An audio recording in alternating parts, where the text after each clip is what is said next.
Hello everyone, this is today's the Hindu newspaper analysis session in which we will discuss all issues and events which have national and international importance for UPSC civil services examination. Today we will discuss mainly four issues. The first issue is related to India-US bilateral relations, and the second issue is the Tista Dam and the long shadow of climate change. The third issue is crisis in Manipur highlight center's failure opposition, and the fourth issue is related to Indian Prime Minister's recent visit to Nigeria, Brazil, and Ghana. So let's discuss all the issues in detail. Recently, Indian Prime Minister visited US. In this article, we will discuss about historical background of relationship between India and US.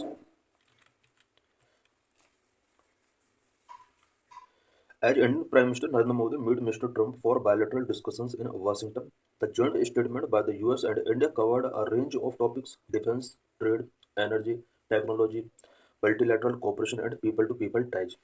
Recently Indian prime minister ने US president Donald Trump के साथ Washington में meeting किया है। इस meeting के अंदर various topics से रिलेटेड डिस्कशंस किए गए हैं, सच एज डिफेंस से related, trade, energy, technology, multilateral cooperation and people to people ties से रिलेटेड वेरियस इशूज को यहाँ पर डिस्कस किया गया है। The two sides agreed to more than double bilateral trade to $500 billion by 2030 as part of Mission 500। US और India दोनों ने यहाँ पर बायलैटरल ट्रेड को $500 बिलियन तक 2030 तक करने का यहाँ पर एग्रीमेंट किया है, और इसके लिए मिशन 500 एक मिशन के तौर पर इसको टारगेट रखा गया है। India US relations evolution, India and US के बीच रिलेशंस का एवोल्यूशन कैसे हुआ? During cold war era, India follow the principle of non alignment while the US had stronger ties with Pakistan. Cold war के ड्यूरिंग इंडिया ने non alignment का principle follow किया। वहीं cold war के टाइम पर यूएस के पाकिस्तान के साथ स्ट्रॉन्गर टाइज थे। Post cold war relations, cold war के बाद इंडिया और यूएस के रिलेशंस किस तरह से चेंज हुए? India and the US began building closer diplomatic ties after the cold war. Cold war के बाद इंडिया और यूएस के बीच में क्लोज डिप्लोमेटिक टाइज स्टार्ट होते हैं। The US India civil nuclear agreement in 2005 marked a major milestone in strategic principal between both. 2005 में India और यूएस के बीच जब nuclear agreement, civil nuclear agreement sign किया जाता है, इसके बाद दोनों कंट्रीज के बीच में स्ट्रेटेजिक पार्टनरशिप यहाँ पर इस्टेब्लिश किया जाता है। Some fundamental agreement, India US के बीच कुछ फंडामेंटल एग्रीमेंट्स किए जाते हैं, such as LEMOA, COMCASA, BECA, जिसोमिया।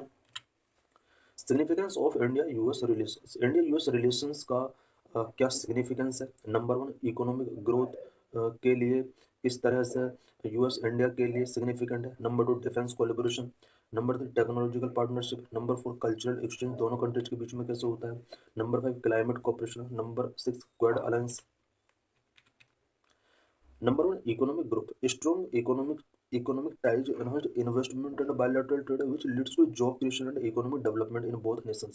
दोनों कंट्रीज के बीच में अगर इकोनॉमिक टाइज स्ट्रॉन्ग होंगे तो दोनों कंट्रीज में इसकी वजह से investment and bilateral trade enhance हो सकता है। इसकी वजह से दोनों कंट्रीज के अंदर job creation and economic development को यहाँ पर बूस्ट मिल सकता है। US is India largest trading partner, US India का लार्जेस्ट ट्रेडिंग पार्टनर है। Number two, defense collaboration. Some strategic defense agreement like LAMOA and COMCASA facilitate interoperability and deeper military cooperation। India और US के बीच defence collaboration के under कुछ important agreements हैं, such as LEMOA and COMCASA, जो कि दोनों कंट्रीज के बीच मिलिट्री कोऑपरेशन को डीपर करते हैं। For example, joint military exercise such as Yudh Abhyas, दोनों कंट्रीज के बीच में जॉइंट मिलिट्री एक्सरसाइज होता है। फॉर एग्जांपल, युद्ध अभ्यास दोनों कंट्रीज के बीच में एक जॉइंट एक्सरसाइज है। नंबर थ्री, टेक्नोलॉजिकल पार्टनरशिप, दोनों कंट्रीज के बीच में टेक्नोलॉजिकल पार्टनरशिप से रिलेटेड कुछ पॉइंट्स हैं।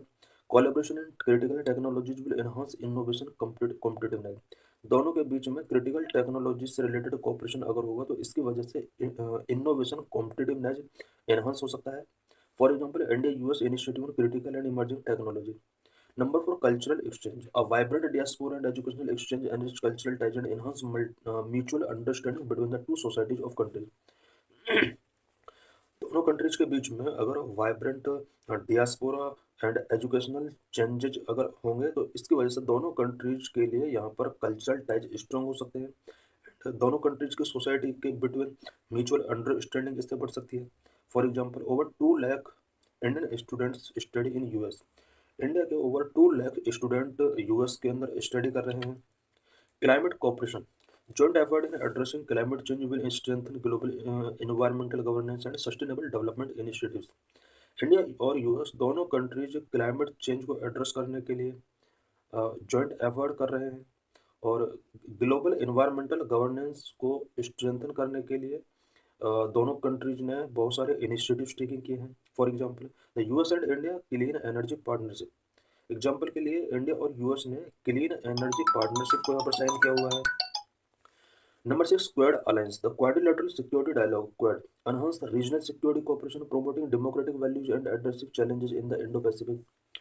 Quad means Quadrilateral Security Dialogue. India और यूएस दोनों ही कंट्रीज क्वाड के मेंबर हैं। इसके थ्रू इंडिया अपने regional security and democratic values को यहाँ पर एनहांस कर सकता है और इंडो पैसिफिक रीजन के अंदर जो भी चैलेंजेज हैं उसको एड्रेस करने के लिए दोनों कंट्रीज का अपना एक कोऑपरेशन है। For example quad initiative in vaccine distribution and maritime security. Vaccine distribution Covid का ड्यूरिंग किया गया था, क्वाड के द्वारा एक इनिशिएटिव टेकिंग किया गया था और इंडो पैसिफिक रीजन के अंदर मैरीटाइम सिक्योरिटी के लिए दोनों ही कंट्रीज बहुत ही इंपॉर्टेंट है। India US defence relations, because India और यूएस के जो रिलेशंस हैं वो डिफेंस बेस्ड बहुत ज़्यादा इंडिया की डिपेंडेंसी है यूएस पर। 2005 से लेकर अब तक इंडिया और यूएस के बीच में डिफेंस रिलेशंस में क्या क्या चेंजेस आए हैं उससे रिलेटेड पॉइंट्स हम यहाँ पर डिस्कस करेंगे। 2005, 2016, 2016 to 18, 2018, 19, 20, 21, 22, 23 सभी ईयर्स में इंडिया और यूएस के बीच डिफेंस टाइज किस तरह से स्ट्रॉन्ग हुए। 2005 strategy dialogue were initiated which lead to deeper engagement between US and India. India और यूएस के बीच में स्ट्रेटेजिक डायलॉग यहाँ पर 2005 में स्टार्ट होते हैं और यूएस और इंडिया के बीच इन स्ट्रेटेजिक डायलॉग की वजह से डीपर एंगेजमेंट होते हैं। 2016 the United State designated India as a major defence partner enhancing access to advance technology and collaboration. 2016 में यूएस ने इंडिया को मेजर डिफेंस पार्टनर के तौर पर डेजिग्नेट किया और इसके बाद दोनों कंट्रीज के बीच में एडवांस्ड टेक्नोलॉजी एंड कोलैबोरेशन काफ़ी इनहांस हुए। 2016 to 2018 the US and India signed several important agreements between 2016 and 18। 16 and 18 के between यूएस और इंडिया ने सेवरल इंपॉर्टेंट एग्रीमेंट्स साइन किए। Number 1 LEMOA. LEMOA means logistic exchange memorandum of agreement. It facilitated mutual logistic support between both countries. दोनों countries के बीच में logistic support provide करने के लिए लेमोआ यहाँ पर साइन किया गया। Number 2 COMCASA. COMCASA means communication compatibility and security agreement. Facilitate secure communication between US and Indian maritime for interoperability. India और यूएस के बीच में मिलिट्रीज के बिटवीन कम्युनिकेशन के सिक्योर कम्युनिकेशन को फैसिलिटेट करने के लिए कॉमकास्ट यहाँ पर साइन किया गया। Number 3 BECA. BECA means basic exchange and cooperation agreement. This allow sharing of geospatial intelligence for enhanced military precision and navigation. Geospatial intelligence को शेयर करने के लिए इंडिया और यूएस के बीच बेका एग्रीमेंट साइन किया गया। Number 4 GSOMIA. GSOMIA means general security of military information agreement. GSOMIA protect the exchange of information also fostering intelligence cooperation. GSOMIA exchange of information को प्रोटेक्ट करता है एंड इंटेलिजेंस कोलैबोरेशन को foster करता है। 2018 for easier access to US military technology India received strategic trade authorisation tier 1 strategy 2018। US military technology के easy access के लिए India ने strategic trade authorisation tier 1 status 2018 में रिसीव किया। इस strategic trade authorisation tier 1 status जब given कर दिया जाता है तो यूएस के मिलिट्री टेक्नोलॉजी तक एक्सेस इजी हो जाता है। 2+2 ministerial dialogue was also established to deepen strategic cooperation. Strategic cooperation को डीपन करने के लिए इंडिया और यूएस के बीच में 2+2 मिनिस्ट्रियल डायलॉग स्टार्ट किया गया 2018 में। 2019. In 2019, first trial service exercise Tiger Tramp and signing of the industrial security annex for US companies in India defense production. 2019 में first trial service exercise tiger tramp start किया गया. 2020 Initiative on Critical and Emerging Technology to Drive Collaboration in Artificial Intelligence, Quantum Computing and Cyber Security was launched in 2020. 2020 में India और US के बीच में critical and emerging technology से related initiative यहाँ पर टेकिंग किया गया so that artificial intelligence, quantum computing, cyber security को इन सभी सेक्टर से रिलेटेड कोलैबोरेशन को एनहांस किया सके. 2021 Maritime Information Sharing Technology Technical Arrangement (MISTA) was established in 2021 to upload maritime domain awareness. Maritime domain awareness को improve करने के लिए 2021 में इंडिया और यूएस के बीच में मिस्टा साइन किया गया. MISTA means maritime information sharing technical arrangement. 2021-22 progress in major equipment deal including F414 fighter jet engine and MQ-9B sky guardian drones. 2021-22 में इंडिया और यूएस के बीच में मेजर इक्विपमेंट डील हुए such as F414 fighter jet engine के लिए deal हुआ. MQ-9B sky guardian drone से रिलेटेड यहाँ पर डील हुए. 2023 India US defence acceleration ecosystem index X under ICAD was launched in 2023 to foster collaboration among defense companies, investors and research institutions. Defence companies, investors and research institution के बीच में collaboration को enhance करने के लिए 2023 में India और US के बीच में इंडेक्स एक्स यहाँ पर लॉन्च किया गया. Index x means India US defence acceleration ecosystem. Challenges in India US relation. India और यूएस के बीच रिलेशन में क्या क्या चैलेंजेस हैं. Number 1 trade imbalance. Number 2 data privacy concern. Number 3 defence procurement hurdles. Number 4 intellectual property rights. Number 5 visa restrictions. Number 6 geopolitical difference. Number 1 trade imbalance. Trade imbalance cause friction affecting agriculture and manufacturing sectors. दो countries के बीच में जब भी trade imbalance होता है तो इसकी वजह से दोनों कंट्रीज के रिलेशंस में फ्रिक्शन रेज होते हैं. Agriculture and manufacturing sector affect होते हैं. US concern over India tariff on various agricultural product have led to trade dispute. US इस चीज़ को लेकर कंसर्न है कि इंडिया ने बहुत सारे आइटम्स पर, इसके एग्रीकल्चरल आइटम्स पर टैरिफ इम्पोज किया हुआ है जिसकी वजह से ट्रेड डिस्प्यूट्स लीड हुए हैं. Number 2 data privacy concern. Both countries have different approaches to data protection and cross border data. दोनों कंट्रीज के बीच में डाटा प्राइवेसी कंसर्न से रिलेटेड यहाँ पर कुछ टेंशंस हैं. दोनों कंट्रीज डिफरेंट अप्रोच रखते हैं डाटा प्रोटेक्शन से related and cross border data से रिलेटेड भी यहाँ पर दोनों कंट्रीज का अप्रोच डिफरेंट है. US wants free data flow while India emphasizes data localization for privacy. US चाहता है कि फ्री फ्लो होना चाहिए डाटा का, जबकि इंडिया चाहता है कि डाटा फ्लोइंग के प्राइवेसी को कंसर्न किया जाना चाहिए. Number 3 defence procurement hurdles. दोनों कंट्रीज के बीच में डिफेंस प्रोक्योरमेंट से रिलेटेड कुछ हर्डल्स हैं. Disagreement and bureaucratic delays slow defence collaboration. Disagreement and bureaucratic delay defence collaboration को स्लो करते हैं. For example the delay in finalising the predator drone deal. Predator drone deal से related जो deal है अभी तक वो साइन नहीं किया गया है. इसमें इसको फाइनलाइज करने में अभी बहुत ज़्यादा डिलेइंग हो रहा है. Number 4 intellectual property rights. Disagreement over intellectual property protection specially in pharmaceuticals impact trade negotiations. Intellectual property protection से रिलेटेड दोनों कंट्रीज के बीच में डिसएग्रीमेंट है स्पेशली फार्मास्यूटिकल सेक्टर में जो कि ट्रेड नेगोशिएशंस को इम्पैक्ट करते हैं. Number 5 visa restrictions. State US visa regulations particularly for H1B visa limit Indian IT professionals mobility who effort the tech industry. US के अंदर वीजा रेगुलेशंस काफ़ी स्ट्रिक्ट है स्पेशली H1B वीजा से related जो भी प्रोविजंस हैं करंट में इन्हें और भी स्ट्रिक्ट डोनाल्ड ट्रम्प करने जा रहे हैं. इसकी वजह से इंडियन IT प्रोफेशनल्स का मोबिलिटी इफेक्ट होता है और इसकी वजह से टेक इंडस्ट्री इफेक्ट होती है.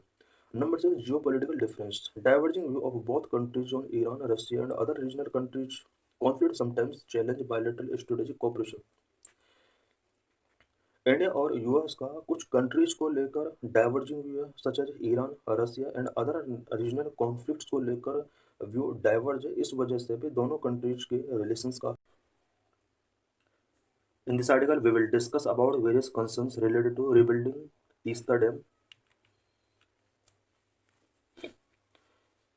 Why in which On January 27, 2025, an expert committee constituted by the Ministry of Environment, Forest and Climate Change recommended a proposal to rebuild the Tista 3 dam on the Tista River in Sikkim. 27 जनवरी 2025 को ministry of environment, forest and climate change के द्वारा constitute की गई एक expert committee ने recommend किया है कि सिक्किम के अंदर तीस्ता रिवर पर तीस्ता 3 डैम को रिबिल्ड किया जाना चाहिए. In October 2023, a powerful glacial lake outburst flood (GLOF) from the South Lonak Lake had destroyed the dam and its hydroelectric power generation facility.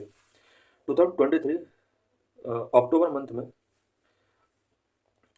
GLOF glacial lake outburst flood के द्वारा Teesta 3 dam destroyed हो गया था और इससे related जितने भी electric power generation इसके थ्रू किया जाता था वो सब कुछ यहाँ पर डिस्ट्रॉय हो गया था.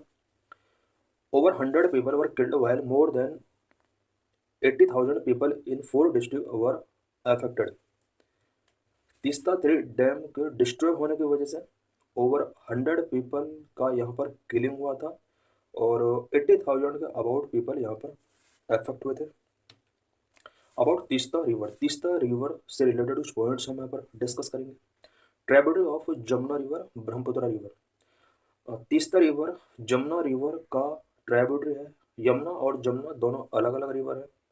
जमुना जिसको ब्रह्मपुत्र रिवर का नाम से भी जाना जाता है. Countries flowing through India and Bangladesh. Teesta river India और बांग्लादेश के थ्रू फ्लो होती है. ओरिजिन चोम्बो चो फ्रॉम खानचोंग छो glacier lake, Sikkim, India.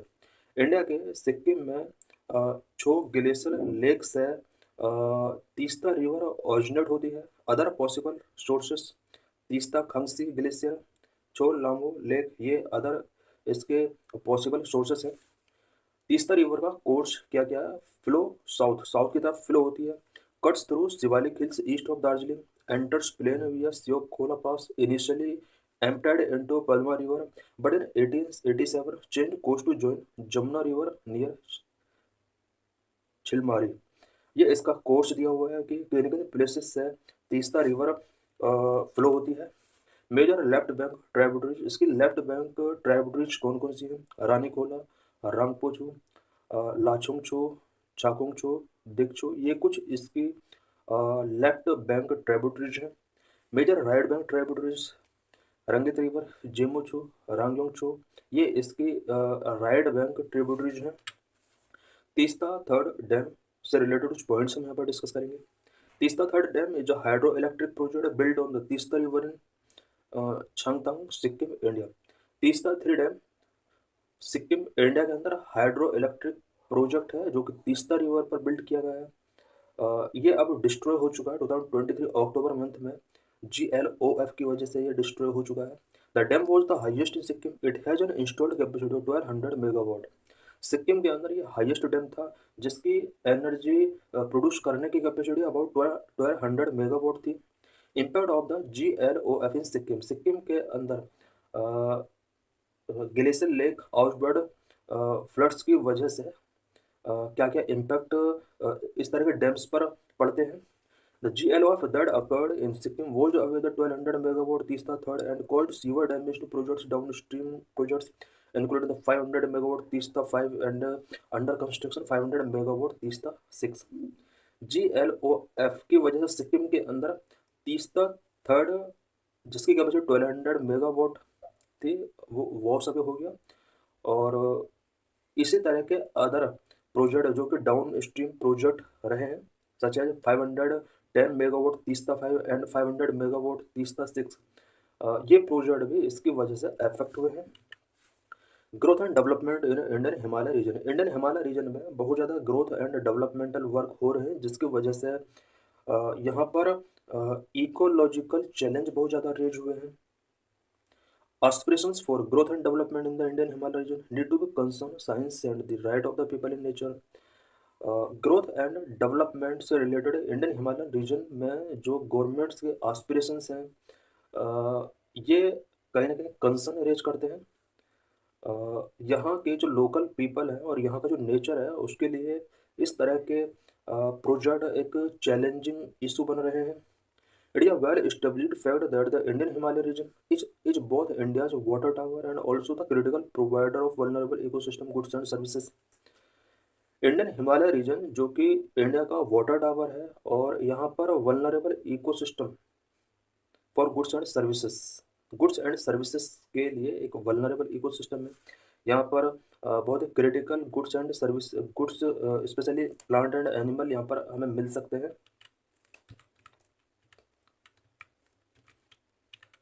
Himalayan reason, यहाँ पर हम हिमालयन रीजन से रिलेटेड कुछ पॉइंट्स हम यहाँ पर डिस्कस करेंगे।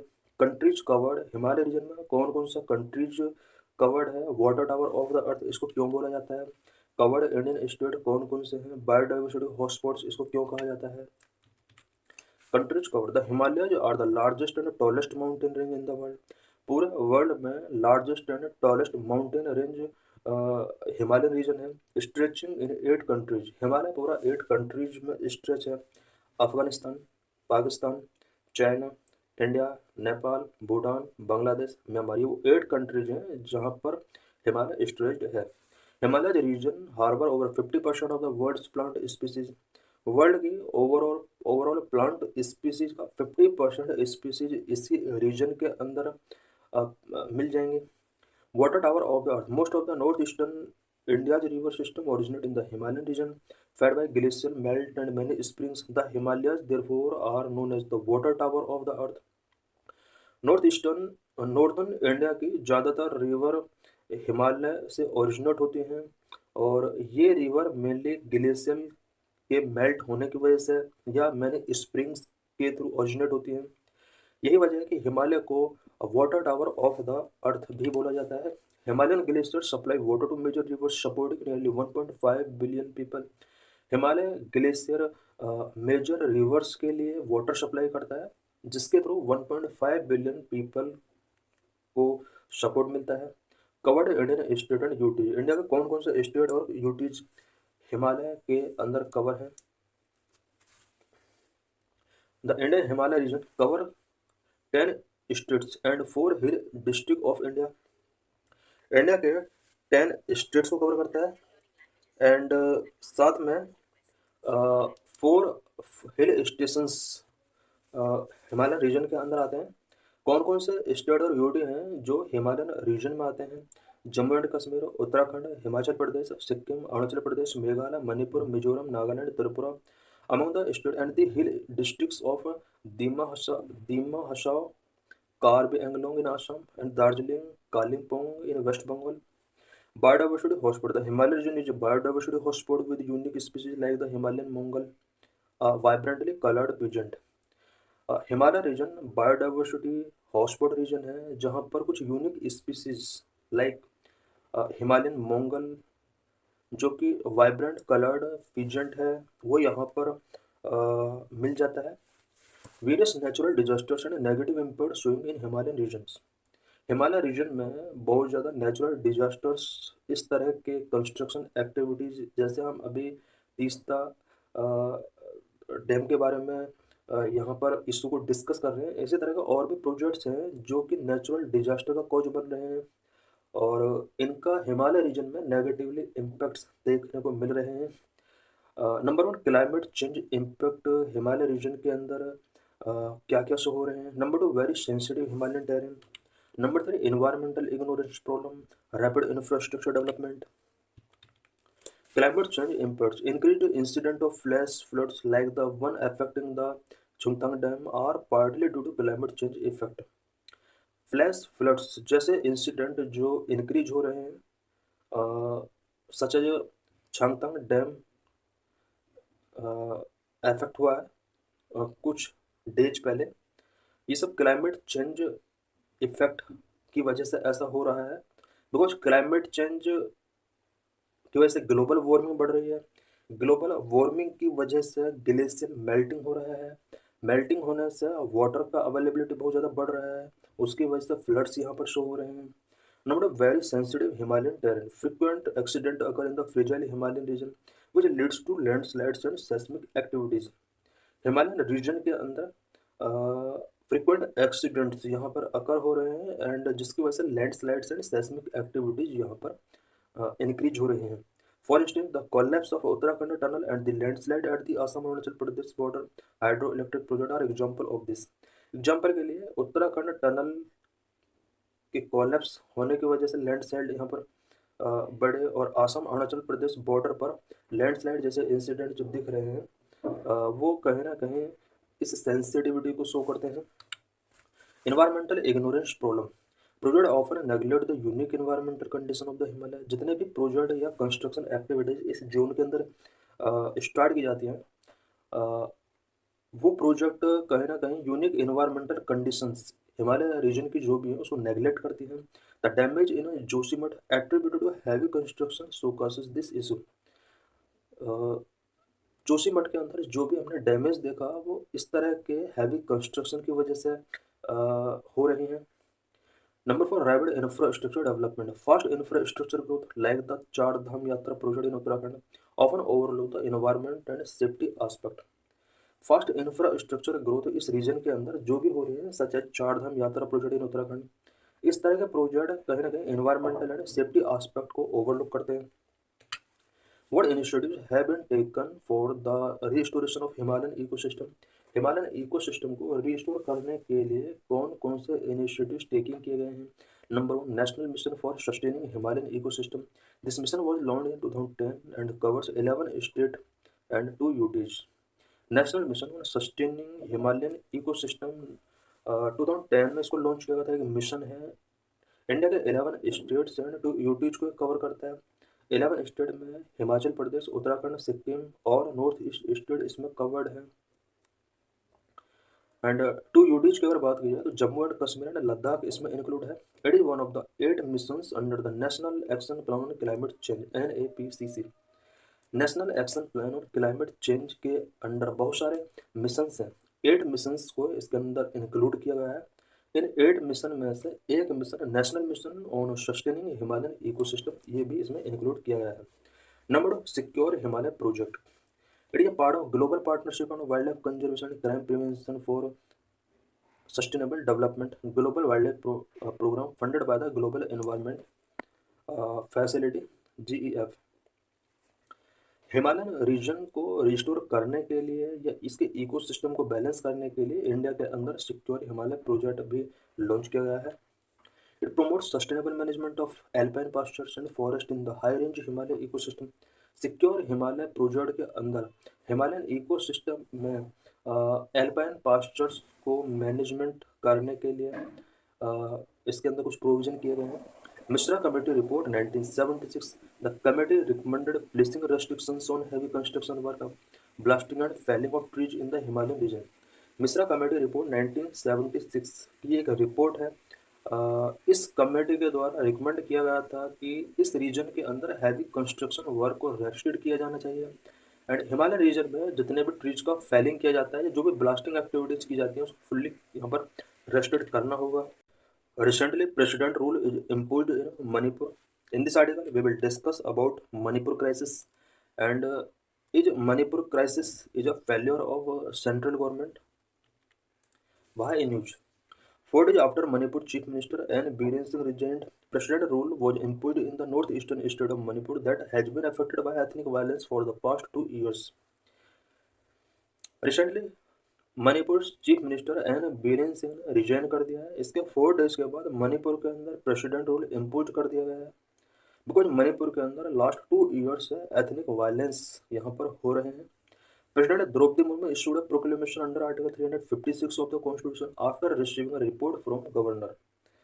प्रेसिडेंट द्रौपदी मुर्मू ने गवर्नर से रिपोर्ट रिसीव करने के बाद आर्टिकल 356 ऑफ द कॉन्स्टिट्यूशन का यूज करते हुए प्रेसिडेंट रूल यहाँ पर प्रोक्लेम किया है।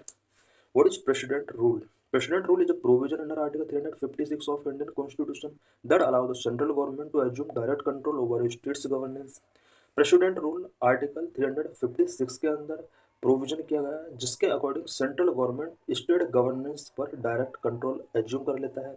It also known as state emergency और कॉन्स्टिट्यूशनल इमरजेंसी। प्रेसिडेंट रूल को अदर नेम्स से भी जाना जाता है सच एज स्टेट इमरजेंसी और कॉन्स्टिट्यूशनल इमरजेंसी।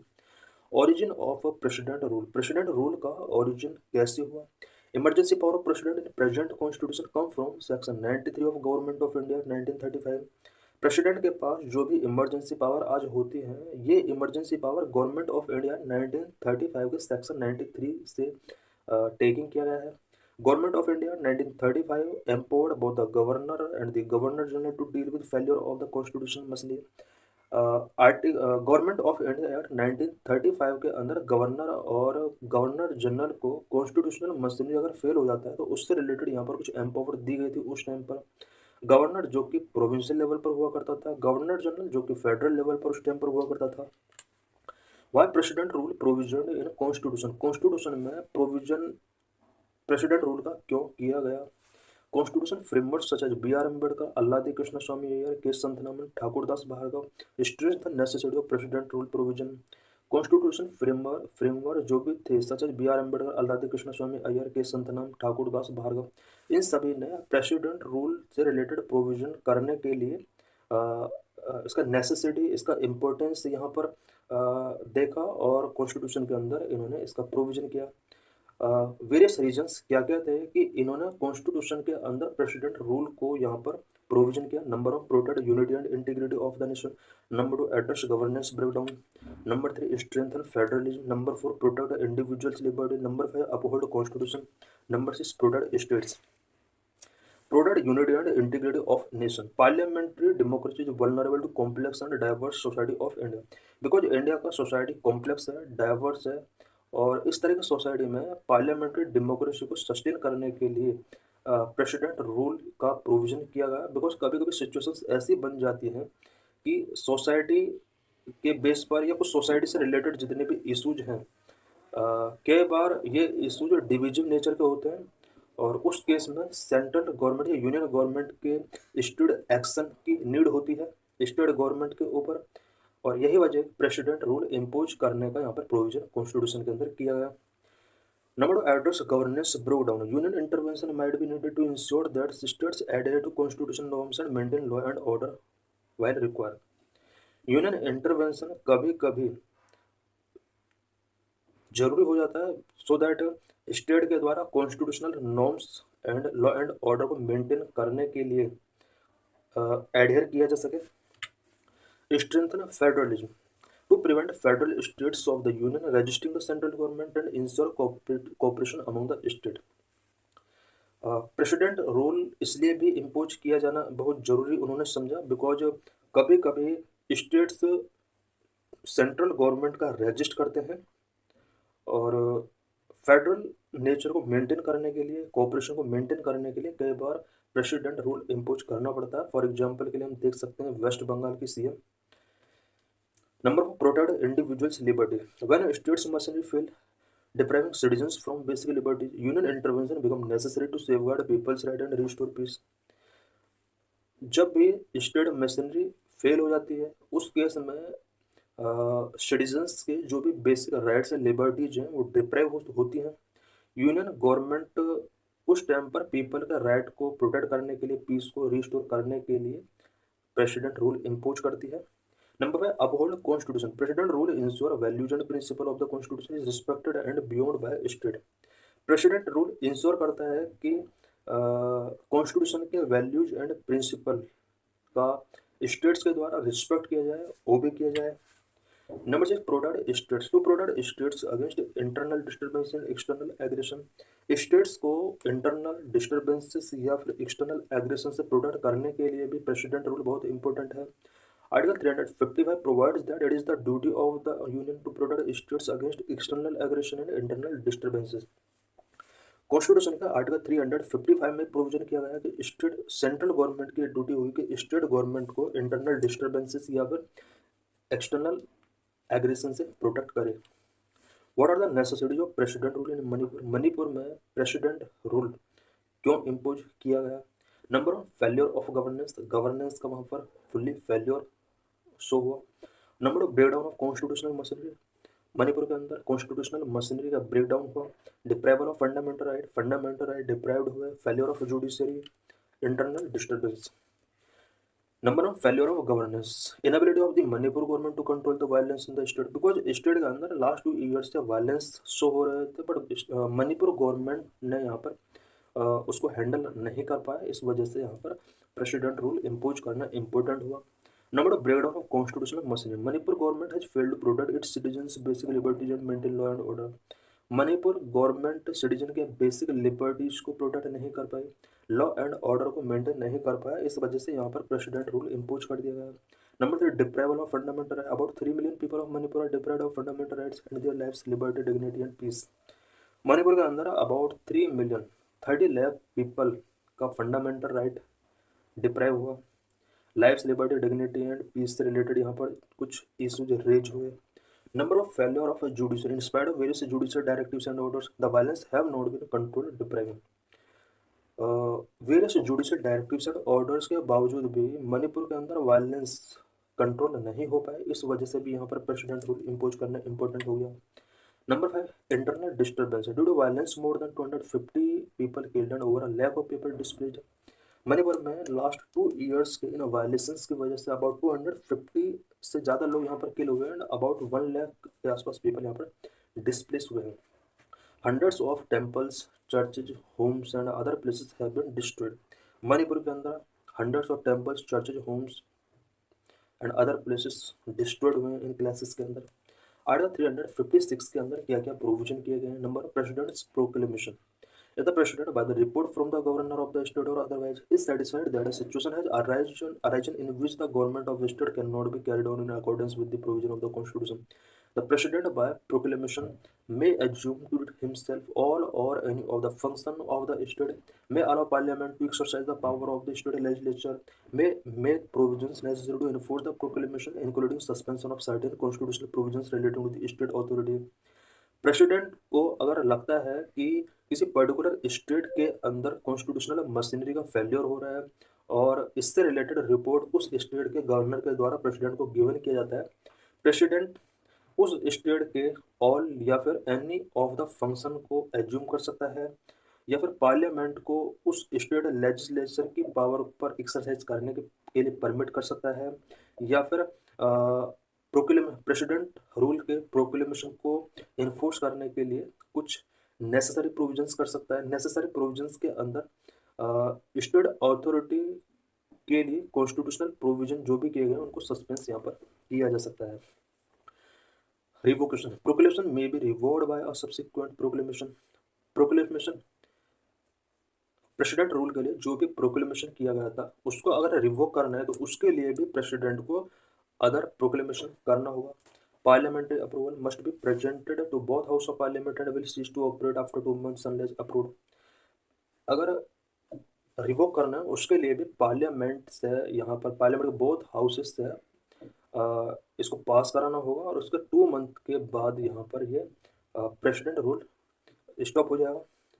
प्रेसिडेंट रूल का ड्यूरेशन कितना होता है? President rule operate for 6 months from the date of issue of the proclamation. President rule mainly 6 month के लिए होता है, बट कुछ केस में इसका एक्सटेंशन 1 year से ज़्यादा के लिए किया जा सकता है। Extension beyond 1 year, the proclamation can be extended beyond 1 year only in the following cases: if national emergency in effect, if election commission certification that elections to the state assembly cannot be held due to difficulties। President rule 1 year से ज़्यादा time period के लिए extend किया जा सकता है अगर उस पर्टिकुलर स्टेट के अंदर पहले से नेशनल इमरजेंसी अगर पहले से नेशनल इमरजेंसी हो और उस पर्टिकुलर स्टेट के अंदर किसी रीजन से प्रेसिडेंट रूल इम्पोज किया हुआ, प्रेसिडेंट रूल का जो टेन्योर हो वो इंक्रीज हो जाएगा 1 year से ज़्यादा, या फिर किसी स्टेट के अंदर दोबारा से इलेक्शंस कंडक्ट कराए जाने हैं बट इलेक्शन कमीशन ने इलेक्शन स्टेट असेंबली के लिए इलेक्शन कंडक्ट कराने से रिलेटेड कोई डिफिकल्टीज शो की हैं, उस केस में प्रेसिडेंट रूल को मोर देन 1 year के लिए यहाँ पर एक्सटेंड किया जा सकता है। What Manipur issue, Manipur issue mainly क्या है? In Manipur Meitei are the valley people constituting 65% of state population, Kuki are the tribes living in hill constituting 35% of Manipur population. Manipur के अंदर mainly issue Kuki and Meiteis के बीच में, मैतीज जो कि मणिपुर के वैली रीजन के अंदर बिलोंग करते हैं एंड ओवरऑल पॉपुलेशन का 65 पॉपुलेशन ये शेयर करते हैं। वहीं कुकी लोग ये ट्राइबल कम्युनिटी है जो कि हिली रीजन्स के अंदर बिलोंग करते हैं, 35% पॉपुलेशन में इसका शेयर है। 90% of the Manipur geographical area comprises hills. Manipur के अंदर 90% जियोग्राफिकल एरिया हिली एरिया है। यहाँ पर हम देख सकते हैं कि जो मेजोरिटी पीपल है मैते, वो मणिपुर के ओनली 10% एरिया के अंदर बिलोंग कर रहे हैं। वहीं 35% कुकी जो कि मणिपुर के 90% हिली रीजन के अंदर बिलोंग कर रहे हैं। Number 1, sectarian violence. यहाँ पर मणिपुर में जो भी इश्यूज हैं उससे रिलेटेड कुछ पॉइंट्स हम यहाँ पर डिस्कस करेंगे। नंबर 1, सेक्टेरियन वायलेंस यहाँ पर बहुत ज़्यादा बढ़े। Conflict between the dominant Meitei and Kuki dominant communities is majorly due to the imbalance in development across and protecting the ethnic rights of their community in the state. Meitei and Kuki communities के बीच जो conflict है उसके mainly दो reason है। Imbalance in development across, development दोनों के जो भी रीजन है, वैली रीजन या फिर हिली रीजन में डेवलपमेंट में काफ़ी इम्बैलेंस देखे जा रहे हैं। Number 2, protecting the ethnic rights of their community in the state. State के अंदर दोनों कम्युनिटी अपने एथनिक राइट्स को प्रोटेक्ट करना चाहते हैं, उससे रिलेटेड कुछ इश्यूज हैं। Number 2, Meitei demands. Meiteis people का क्या डिमांड है? मैतेईज पीपल यहाँ पर मेजोरिटी में है, जो कि मणिपुर के ओनली 10% जियोग्राफिकल एरिया में बिलोंग करते हैं। Meitei demands for ST status to preserve their ancestral land, tradition, culture and language. Meitei people का डिमांड है कि उन्हें ancestral land, tradition, culture and language को प्रोटेक्ट करने के लिए इन्हें एसटी स्टेटस गिवन किया जाना चाहिए। They argue that they were ST before 1949 and lost the status after the merger with India. Meitei people का कहना है कि 1949 से पहले, एडमिट जब तक ये इंडिया में मर्ज नहीं थे, उस टाइम तक इन्हें एसटी स्टेटस गिवन किया गया था। Population of Meitei decreasing create fear for marginalization among the community. Current में मैथीज पीपल का पॉपुलेशन कुकीज के कंपेयर में डिक्रीज हो रहा है। इससे मैथीज कम्युनिटी के अंदर मार्जिनलाइजेशन से रिलेटेड फियर यहाँ पर क्रिएट हो रहे हैं। Number 3, refugee intrusion. Refugee intrusion से रिलेटेड क्या क्या इश्यूज हैं? Influx of Kuki refugees from Myanmar have triggered tensions over demographic shift and resource competition. Myanmar की तरफ से कुकीज का हाई इन्फ्लक्स की वजह से मणिपुर के अंदर demographic shift and resource competition के बीच में टेंशन यहाँ पर ट्रिगर किए हैं। Manipur shares nearly 400 kilometre border with Myanmar. Manipur का म्यांमार के साथ अबाउट 400 किलोमीटर का बॉर्डर शेयर है। Number 4, the sudden trigger. In April 2023 the Manipur high court recommended that state government should consider the मैथी कम्युनिटीज डिमांड। 2023 में मणिपुर हाई कोर्ट ने state government को recommend किया कि वो मैथे कम्युनिटीज की डिमांड को कंसिडर करे। यहीं से ये वायलेंस स्टार्ट होते हैं। Number 5, cookies objection. Supreme high court के इस रिकमेंडेशन के बाद जो कि स्टेट गवर्नमेंट को गिवन किया गया था, कुकीज का क्या ऑब्जेक्शन यहाँ पर रेज हुआ? As Meitei account for half of Manipur population, because Meitei यहाँ पर मेजोरिटी में है जबकि कुकी यहाँ पर माइनॉरिटी में, उन्हें माइनॉरिटी स्टेटस मिला हुआ है। If extending ST status to them would mean they would get a share of education and government job reserve for Naga and cookies.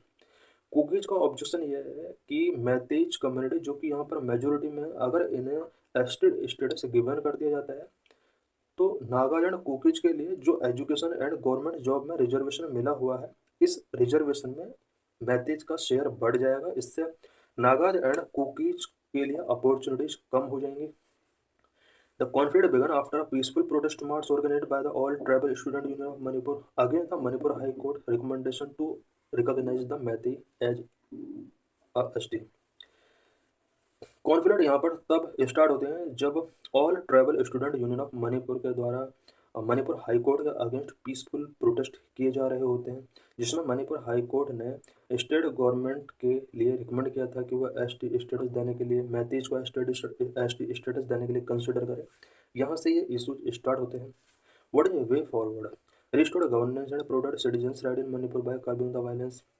Central government, union government को चाहिए कि मणिपुर के अंदर वायलेंस को कर्बिंग करके सिटीजन्स के राइट को प्रोटेक्ट करें एंड गवर्नेंस को यहाँ पर रिस्टोर करें। The government should act decisively to bring back harmony, justice, peace, relief and rehabilitation. Government को यहाँ पर मणिपुर के अंदर harmony, justice, peace, relief and rehabilitation को ब्रिंग बैक करने के लिए डिसिसिवली यहाँ पर एक्ट करना होगा। Engage both parties to peace talk to stop the violence, violence को यहाँ पर स्टॉप करने के लिए मैथेज एंड कुकीज दोनों के साथ यहाँ पर पीसफुल टॉक करना होगा। 2 months ago, Indian Prime Minister visited Nigeria, Brazil, and Guyana.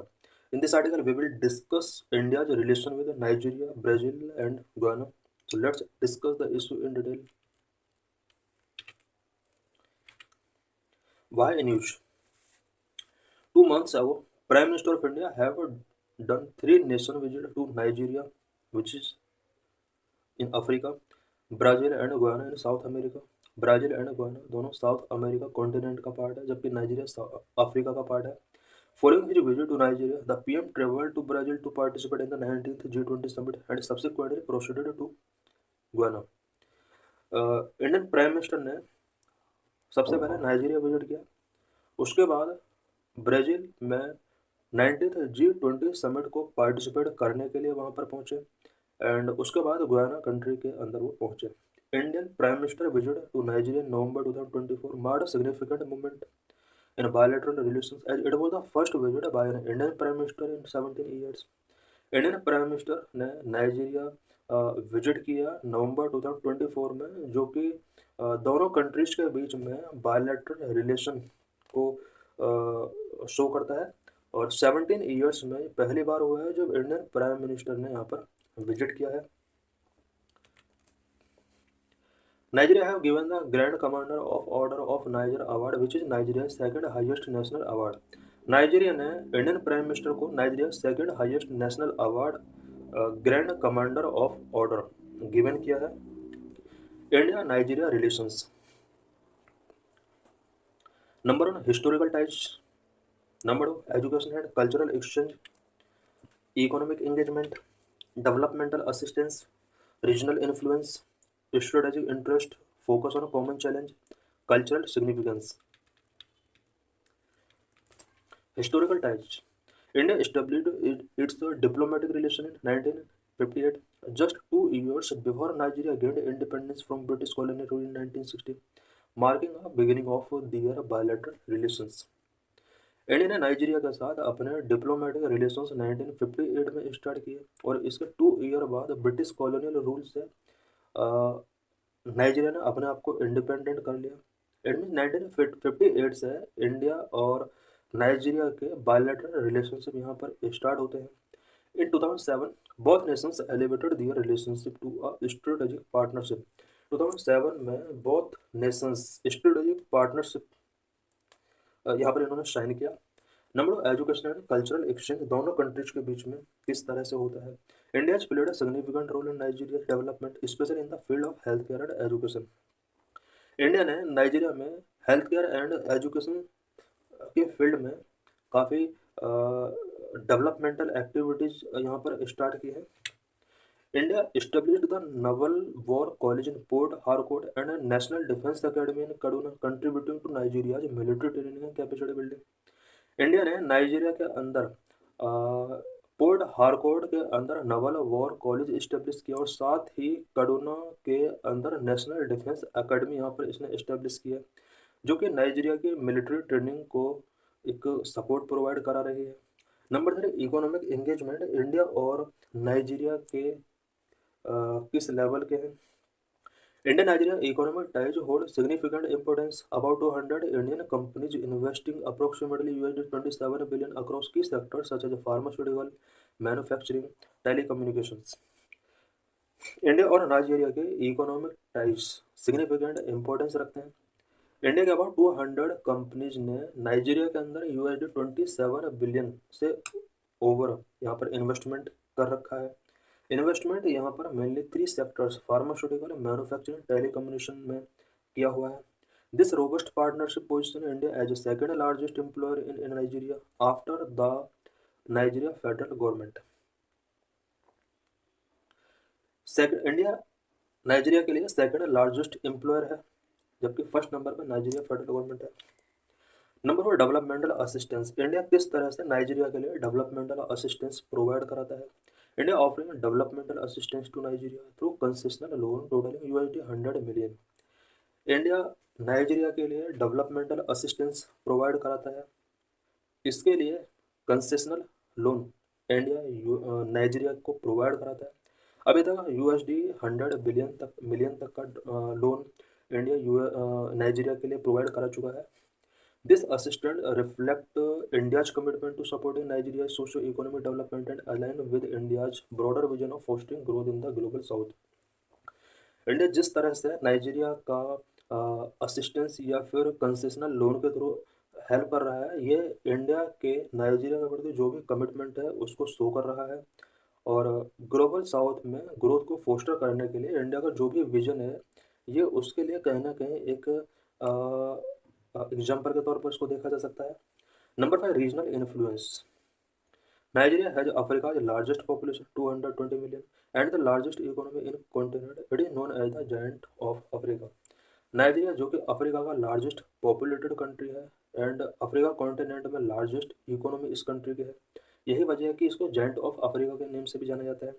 Nigeria as a founding member of the African union play a pivotal role in African politics and regional stability. African union के founding member में Nigeria का name भी है और African politics and regional stability के लिए Nigeria एक pivotal role play करता है। यही वजह है कि रीजनल इन्फ्लुएंस नाइजीरिया का बहुत ही ज़्यादा है। Number 6, strategic interest. India seek stronger ties with Nigeria to counter China's growing influence as China has become Africa's largest trading partner in last some years. Nigeria India के लिए strategically important क्यों है? Because Nigeria के अंदर या Africa के ज़्यादातर countries के अंदर चाइना का इन्फ्लुएंस बहुत ज़्यादा बढ़ रहा है और इस इन्फ्लुएंस को काउंटर करने के लिए बहुत इम्पोर्टेंट हो जाता है कि इंडिया अफ्रीकन ज़्यादा से ज़्यादा नेशंस के साथ अपने रिलेशंस को स्ट्रॉन्ग करे। India acknowledge Africa's wealth of critical minerals which are essential for industries like electric vehicle and vital for India's economic goals। India ने अफ्रीका के क्रिटिकल मिनरल वेल्थ को एक्नॉलेज किया है और यहाँ पर जितने भी क्रिटिकल मिनरल्स पाए जाते हैं वो इंडिया के इंडस्ट्रीज के लिए such as electric vehicles India's economic goal के लिए बहुत ही इम्पोर्टेंट है। ये भी वजह है कि इंडिया के लिए नाइजीरिया इम्पोर्टेंट कंट्री है। Number 7, focus on common challenge. दोनों कंट्रीज कुछ कॉमन चैलेंज फेस कर रहे हैं। Both nations share common challenges such as terrorism, piracy, separatism and drug trafficking. India और नाइजीरिया दोनों कंट्रीज सेम चैलेंजेस फेस कर रहे हैं which are related to terrorism, piracy, separatism, and drug trafficking. Number 8, cultural significance. The cultural relationship is enriched by the large Indian expatriate, about 60,000 community in Nigeria, which is largest in West Africa. India के cultural relationship large Indian expatriate के through enrich होता है। About 60,000 Indian Nigeria के अंदर है। This foster economic collaboration and cultural ties through cultural exchange, educational initiatives and people-to-people interaction। India के बहुत ज़्यादा पीपल अबाउट 60,000 के आसपास कम्युनिटी नाइजीरिया के अंदर है और ये पॉपुलेशन शो करती है कि दोनों कंट्रीज के बीच में economic collaboration and cultural ties काफ़ी स्ट्रॉन्ग हो रहे हैं। इसके थ्रू कल्चरल एक्सचेंज होते हैं, educational initiatives, people to people interactions काफ़ी बूस्ट हो सकते हैं। What are the key highlights of India Brazil relations? India Brazil relations से रिलेटेड कुछ पॉइंट्स हम यहाँ पर डिस्कस करेंगे।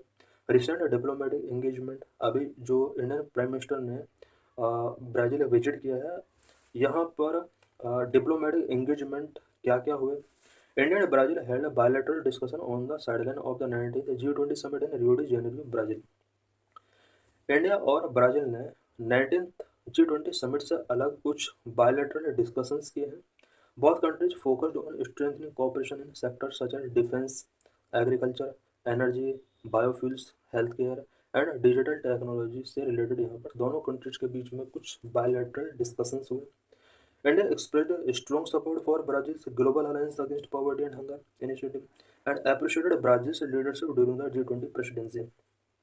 इंडिया ने ब्राज़ील के एक इम्पोर्टेंट इनिशिएटिव को काफ़ी स्ट्रॉन्ग सपोर्ट किया है which is Global Alliance Against Poverty and Hunger and Brazil के G20 प्रेसिडेंसी के लिए ब्राज़ील को यहाँ पर एप्रिशिएट किया है इंडिया ने।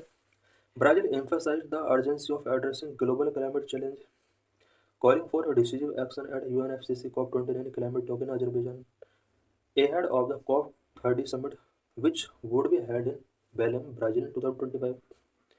ब्राज़ील ने ग्लोबल क्लाइमेट चेंज को एड्रेस करने के लिए अर्जेंसी शो किया है, और COP29 क्लाइमेट समिट जो हुआ था उससे रिलेटेड यहाँ पर जो भी डिसीजिव एक्शंस टेकिंग किए गए उनको डिस्कस किया। साथ ही जो अपकमिंग COP30 होगा वो ब्राज़ील के अंदर 2025 में होने वाला है।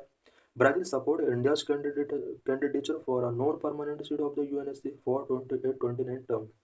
ब्राज़ील ने इंडिया के लिए यूनाइटेड नेशन सिक्योरिटी काउंसिल में नॉन परमानेंट सीट के कैंडिडेचर के तौर पर इंडिया को सपोर्ट किया है। एडमिन 2028-29 में इंडिया यूएनएससी का नॉन परमानेंट सीट टेकिंग करेगा। India Brazil relations number 1 institutional engagement, trade and investment, defence cooperation, energy security cooperation. Institutional engagement दोनों कंट्रीज के बीच क्या है? India and Brazil share a robust and multifaceted relationship marked by collaboration at a bilateral and multilateral level through platforms such as BRICS, G4, G20, IBSA, BASIC, WTO, UNESCO, International Solar Alliance and WIPO।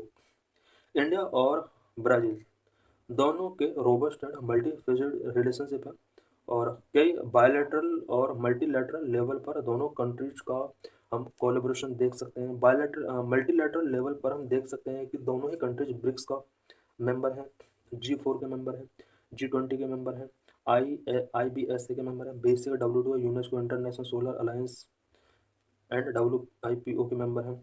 Some institutional mechanisms such as strategic dialogue led by National Security Advisor, India-Brazil Business Leadership Forum, Economic and Financial Dialogue, Joint Committee on Science and Technology, foster collaboration, trade, defense, science and economic policy। कुछ institutional mechanism का भी दोनों countries part हैं, सच है दोनों countries के बीच में नेशनल सिक्योरिटी एडवाइजर की स्ट्रेटेजिक डायलॉग होते हैं। India Brazil business leadership forum, economic and financial dialogue, joint committee on science and technology, ये सब कुछ इंस्टीट्यूशनल मैकेनिज्म दोनों कंट्रीज के बीच में वर्क कर रहे हैं। Number 2 trade and investment. India और ब्राज़ील के बीच में ट्रेड एंड इन्वेस्टमेंट से रिलेटेड क्या डाटा है? Bilateral trade between India and Brazil reached $15.2 billion in 2022।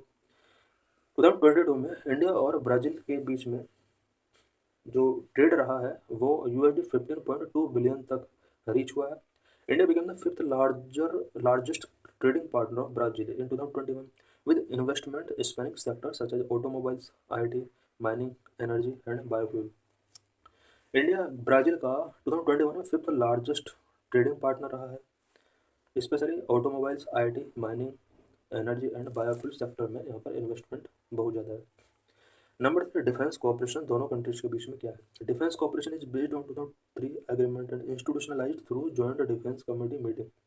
2003 के एग्रीमेंट के बेस पर डिफेंस कोऑपरेशन दोनों कंट्रीज के बीच में डील होते हैं, और इस एग्रीमेंट को जॉइंट डिफेंस कमेटी के थ्रू इंस्टीट्यूशनलाइज किया गया। Strategic dialogue address defence and global issues. 2020 MOU on cyber security highlight cyber cooperation.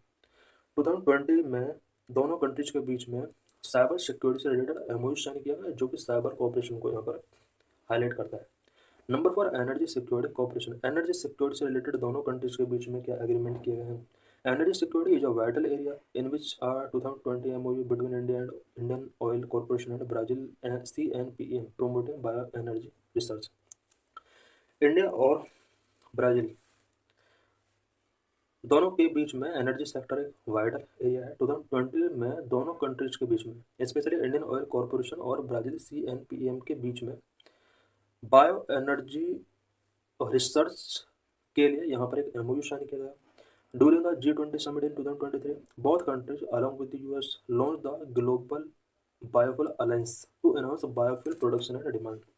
World के अंदर बायोफ्यूल प्रोडक्शन एंड डिमांड को एनहांस करने के लिए ब्राज़ील, इंडिया और US तीनों कंट्रीज ने ग्लोबल बायोफ्यूल अलायंस यहाँ पर इस्टेब्लिश किया।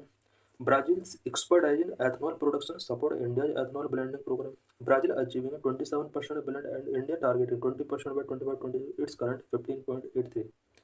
ब्राज़ील एथनॉल प्रोडक्शन में एक्सपर्टाइज रखता है। इसकी वजह से इंडिया का एथनॉल ब्लेंडिंग प्रोग्राम इसको सपोर्ट मिलता है।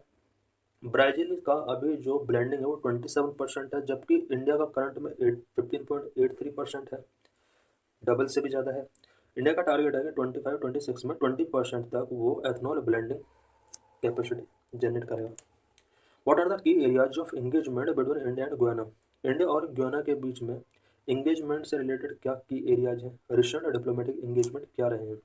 The Indian PM recent visit to Guyana, the first in 56 years, saw India's new interest in the Caribbean and Latin America, supported by historical ties with the Indian diaspora and Guyana's growing oil sector.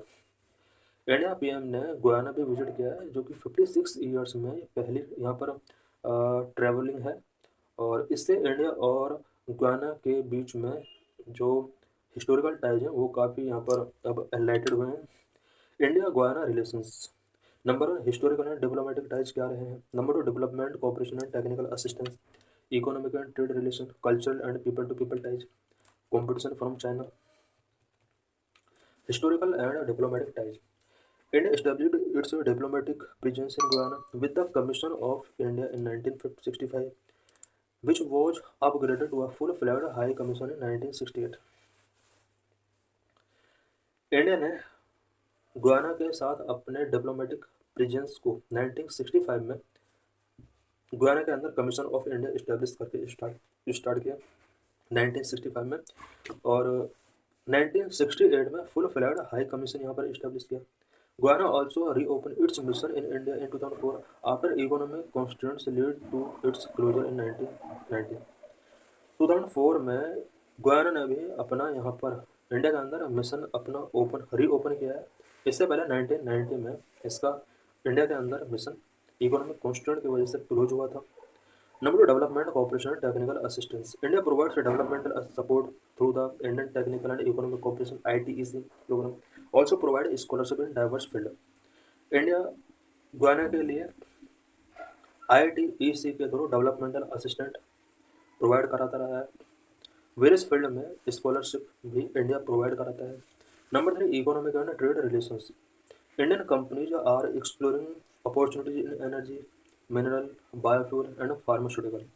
Indian companies Guyana के अंदर various opportunities यहाँ पर explore कर रहे हैं related to energy, minerals, biofuels, pharmaceuticals. Guyana has engaged actively with India in a renewable energy project, particularly under the International Solar Alliance. Guyana ने भी India के साथ various activity specially renewable energy project में यहाँ पर engage किया है, और इसमें इंटरनेशनल सोलर अलायंस के साथ गुयाना इंगेज हुआ है। Bilateral collaboration extend to biofuels, solar energy and sustainable development initiative. Number 4 cultural and people to people ties. Guyana, where approximately 43.5% population are of Indian origin, represent one of the oldest Indian diaspora, having migrated over 185 years ago. Guyana के अंदर ऐसा expect किया जा रहा है कि 43.5% population यहाँ पर इंडियन ओरिजिन है, जो कि ओल्डेस्ट इंडियन डियास्पोरा को रिप्रेजेंट करता है, और 185 ईयर्स अगो यहाँ पर बहुत सारे पीपल माइग्रेट हुए थे। Cricket serve as a unifying force as Guyanese player participate in IPL। Guyanese players IPL में यहाँ पर पार्टिसिपेट करते हैं, और इस तरह से क्रिकेट यूनिफाइंग फोर्स के तौर पर सर्व करता है। Yoga and ayurveda are gaining popularity further enhancing cultural connections. Yoga and ayurveda Guyana के अंदर पॉपुलरिटी गेन कर रहे हैं, और कल्चरल कनेक्शंस इसके थ्रू इन्हांस हो रहे हैं। Number competition from China, India's effort to strengthen ties with Guyana face competition from China because China has a significant presence in Guyana through Belt and Road Initiative project. Belt and Road Initiative project के तहत China Guyana के अंदर भी अपना presence यहाँ पर expand कर रहा है, और इंडिया के लिए ये बहुत ही एक कंसर्निंग सब्जेक्ट हो सकता है। PM received top national award from Guyana, Barbados and Dominica. Indian prime minister ने गुयाना अभी विजिट किया, और वहाँ पर इन्हें नेशनल अवार्ड उस कंट्री का मिला। बारबाडोस एंड डोमिनिका से भी इन्हें अवार्ड मिला। Indian PM received the highest nation honour from Guyana, order of excellence, Barbados order of freedom of Barbados and Dominica award of honour. 3 countries से यहाँ पर इन्हें रिसेंटली अवार्ड मिला। Dominica highest national award for Indian PM conference for his statesmanship, support the Dominica during the COVID-19 pandemic and commitment to strengthening India-Dominica ties. Because India ने कोविड-19 pandemic के during Dominica को support किया और India Dominica ties को काफ़ी strength किया गया India की तरफ से। यही वजह है कि डोमिनिका ने इंडियन प्राइम मिनिस्टर के लिए national award for Indian PM confer किया। With this award PM's total international award becomes 19। इस अवार्ड के साथ इंडियन पीएम के पास टोटल अब 19 इंटरनेशनल अवार्ड हो चुके हैं। So thanks for watching.